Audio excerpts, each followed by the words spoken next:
सदाप्रभुंकर महान नाम गौरव हो प्रशंसा हो जीवित परमेश्वर आराधना करवा। आज परमेश्वर कहते तुम्हें चिंतित हो ना। आज मनुष्य अनेक विषय चिंतित पड़ुअछि।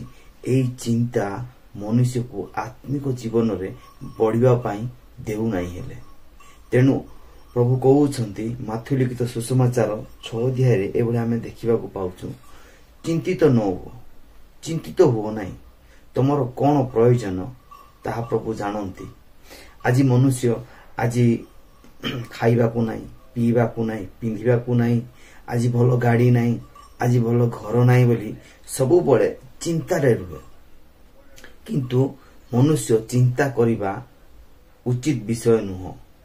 समस्त चिंतार भार ईश्वर को ऊपर पकेवा दरकार। प्रभु कहउछंती तुम मानकर समस्त चिंतार भार मो ऊपर पकाओ, कारण मु तुम मानक पई चिंता करूछि। आ प्रभु कहउ एई समस्त विषय जे तुम मानकर प्रयोजन ताहा तुम मानकर स्वर्गस्थ पिता जानती।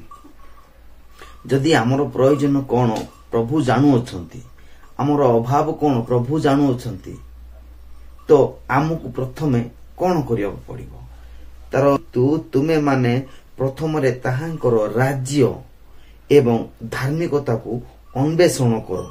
आउ ए समस्त विषय मध्य तुम मानकु दिया जिवो।